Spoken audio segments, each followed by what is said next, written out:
So what do you do when your beautiful Filipino wife loves her tropical plants, yet you know winter is just around the corner? Well, you earn some brownie points and you make sure they're protected.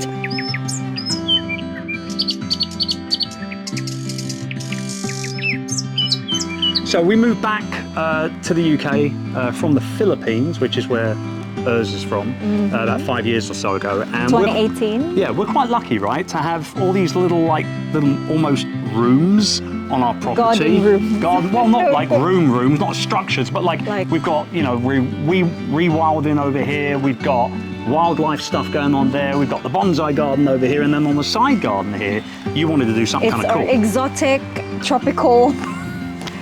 This is as tropical as it gets right here, right? Yeah. Oh, we have so many uses for banana leaves in the Philippines, so I can't get it here. So anyway, it started with bananas, and then it kind of went a little bit mad, and we worked with a landscaper to turn this little area into some sort of a tropical oasis / jungle feel. We're going to show you how we wrap our bananas and get them winter protected to make sure that hopefully they survive to flourish another year. This is the journey, man. We're sharing it. I just hope we don't do a part 2 to this 6 months from now and they're dead. Here we go. We're winter protecting our banana trees, and you are coming along for the journey. So we're going to come straight in here, and as you can see, we've got one leaf really low down here, so I'm just going to slip that off pretty much right there. So you can see we're just making a nice clean cut right the way across the stem of the leaf there. It's quite interesting. Is there a right way of cutting holes here? There is, which is there a right way? Yeah, there is, which is why you're supposed to be watching. Shall I do one more and then you can watch? Top, right, so from here, you're going to go like this, basically, at a slight angle, like that. Oh. You okay? Yeah. You good with that? Sorry, keep the leaf because you're going to make chicken. Yes, I'll wrap my chicken in banana leaf. Almost like that. That's it. Slowly but surely. There you go. Beautiful. There's one here as well. Don't forget that one. That's fine, like this? Yep. I'll go a little bit closer to the stem, actually. She's got her gloves on. Well done, darling. Oh my gosh, I'm getting good at this. You are. I swear. Why are you so surprised? I'm so surprised. Oh no, I think I made it like thin. Oh, You made it like thing.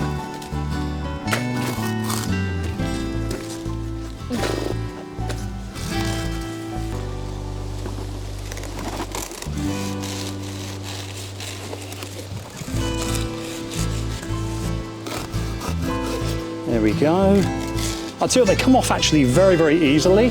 So based on everything that I've seen through my research, this is exactly what you're doing. You're basically chopping all these leaves off one by one, and then eventually you'll create somewhat of a flat cut at the top of the banana plant before you build up the cage and you stuff it and all the rest of it. So it's just a matter of just going through these one by one. It seems so horrible to be doing this to these gorgeous plants, but they are prolific growers and they just go bonkers. I mean, when we got this plant, it was here, and now it's 3 times the height and width. It's just kind of crazy.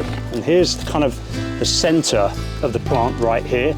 So they don't have a trunk. The leaves actually grow bit by bit and then they unfold. So this, you can see, there's a brand new leaf that's been grown here in the middle of the plant, and then it'll basically unroll and flop out until it goes into the center of the plant, and I'm assuming very heavily, to be able to continue to keep it growing. It's actually a really intricate internal sort of photo there. It's very, very cool if you think about it. We're gonna stuff it full of straw. Yeah, and that's gonna help keep them nice and warm. We've got some horticultural warming fleeces here, some chicken wire, or whatever you want to call it, welded mesh.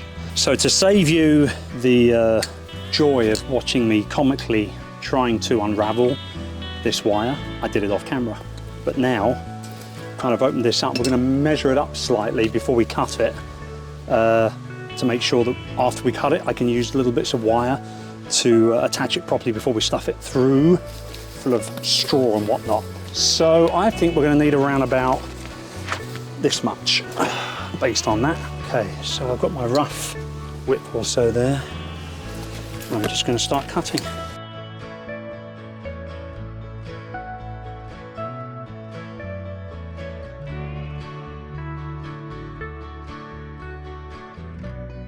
Lovely, last one, beautiful. So while we're here, let's do the other one. So we've got the same length. Right, okay, so here we are. I've put this little ridge around the tree here that will enable me to hopefully place this in without any issues. Just remove the foliage here, the other side, and here. Just push that down slightly.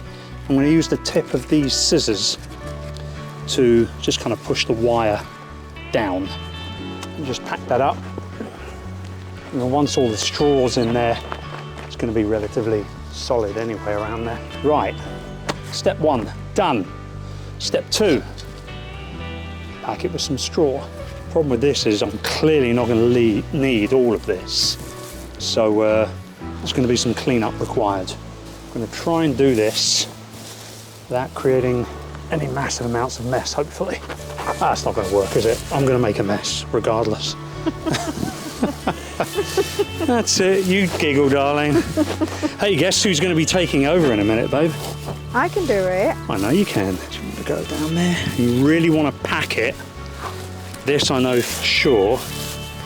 You need to pack it down as hard as you can from the outset so that you don't have any gaps.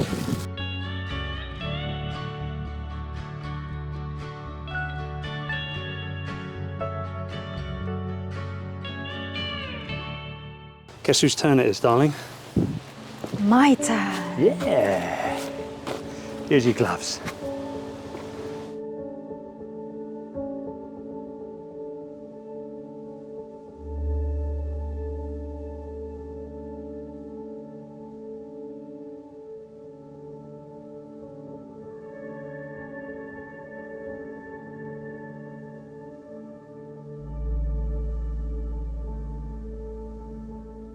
Yeah, I don't think we need to top that up anymore. In fact, from this point, what we can do, we can use the knife from earlier on to just push this wire. I can push it down. Yeah, you could probably do that with your gloves, actually. Now, I will say that that version... It's far easier. Well, no, this version is a lot more More work. hard work, yeah. Way more hard work than just lifting, cutting it, lifting it and put it in a pot. I thought it was going to be the other way around. Yeah. I thought the pot was going to be harder work and hence leaving it in situ would be easier work, but I'm 100% incorrect. Yeah. This was way more labour intensive, way more work. Let's put some fleece on it.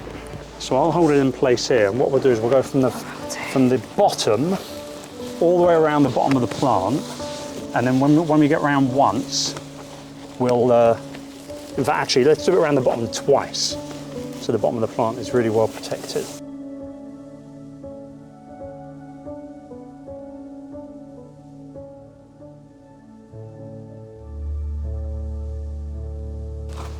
And I would say that's pretty much done. Let me get some Maybe we should just finish it off. tape. Look. Tape on the top there.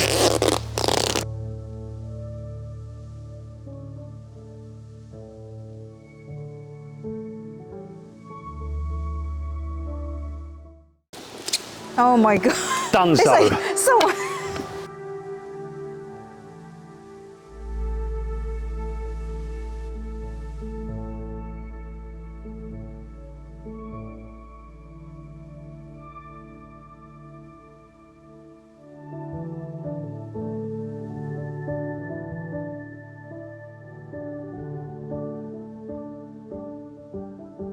We're gonna do a time lapse for this one.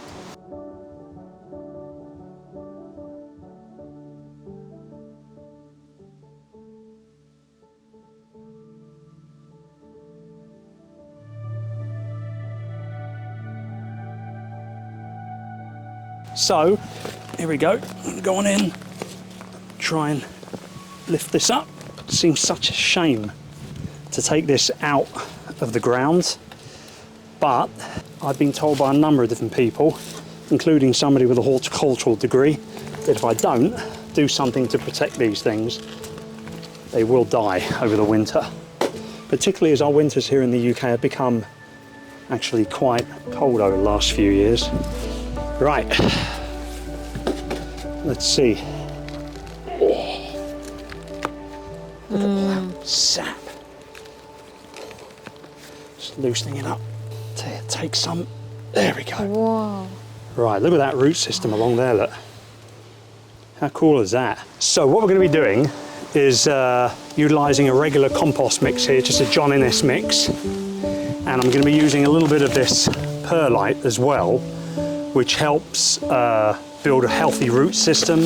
It helps with aeration as well, which can only be a good thing for any plant, obviously. Just give this a good mix. I use a similar mix to this actually. I usually put a little bit of Japanese soil called akadama into this mix while I'm potting up any cuttings that I'm trying to propagate on my bonsai. We're pretty good on that now. If we pan down to the pot, we've just put a very kind of shallow kind of drainage layer here with just some stones from the side of the property. And what I'm going to do now is get the plant, bring it over here, survey how much that root ball is going to be in here, along with how much soil we can bring over, because you want to try and bring as much of the soil that it's in order to make sure, obviously, that it stays as complete as possible. And then we'll just start adding stuff in and packing it down. So here we go. That's going in. So that is going to go in there really nice. Now, I read the other day in a gardening book that although, as you can see, the soil area has come up to about here when it was in the ground, we're good up to another inch or two, particularly with a bigger tree like this. But I think, based on the depth of the pot, that this is going to be pretty much potted up at the same depth than what it was in the ground, which is actually pretty good. So, just spreading that out there. Oh, look, there's William, the wiggly worm. Should you just put them inside? What? Inside the plant in there? Because that was why we put the worms in. Yeah, we've recently added, our soil here wasn't that great. So we added 400 worms in one day. Packing this down, I might need a little bit more soil actually. Yeah. We'll see pretty quickly. Yeah, I'm definitely gonna need more. I would say that this plant, based on the fact that it is in a pot and it is still going to be wrapped in fleece as well, and will be in a greenhouse, although it's not heated, but it'll be out of wind and things like that, it has a better shot at surviving than the one that we're going to leave in the ground. But this is our first winter as banana plant owners, so it's all one big gamble, really. Life would be boring if we weren't mixing it up a little bit, wouldn't it, darling? Yeah, bye banana. See you next year. What do you do? Are you saying goodbye, see you next year, or are you saying goodbye forever? Maybe see you next year, because I'm hopeful. Yeah. I think it's going to do okay. It's a lot harder work than we anticipated. I might need a hand carrying that into the greenhouse. Oh, maybe we should. I'm not a young man anymore. I know, but maybe we should wait for Charlie. Yeah, the boy can help. 14-year-old, you see. Maybe he's got muscles in him. Here's our little dog. Hey, Governor. Gov. Hey, Gov. You okay, buddy? Okay, so the conclusion here This spot is definitely... is we shouldn't be gardeners. We made our lives harder than it needed to be. We got the wire, we got the straw. I went to Farmer John, right? We got the fleece. We dug the little trench, we folded the wire, we cut the wire, we put the wire in, we fleeced it all up, we taped it in. It's like a whole day kind of like activity, isn't it? But the easier option was lifting it out of the ground, sticking it in a pot and putting it in the greenhouse where we know full well that the likelihood will be that it'll survive. Yeah. So if anything, this video was an experiment for would-be gardeners. Without a doubt, lifting them out of the bed It's way and better. putting them in the pot was so much easier. Yeah. So, if you've enjoyed the video, we appreciate you. Please make sure that you smack that like button, or smash it, as all the cool kids say. Thank you, darling, for helping me. You're welcome. It was very nice of you. Did you get your hands dirty at all? Like, at all? Nothing. Look at that. No dirt at all. That means I don't have to wash my hands. Well, you will do, because those rubber gloves are going to stink, I promise. All right, we'll see you next week on Countryside Journey for more fun and games. Until then, punch that subscribe button so you don't miss anything in the future. Bye. Bye for now. Bloody banana tree.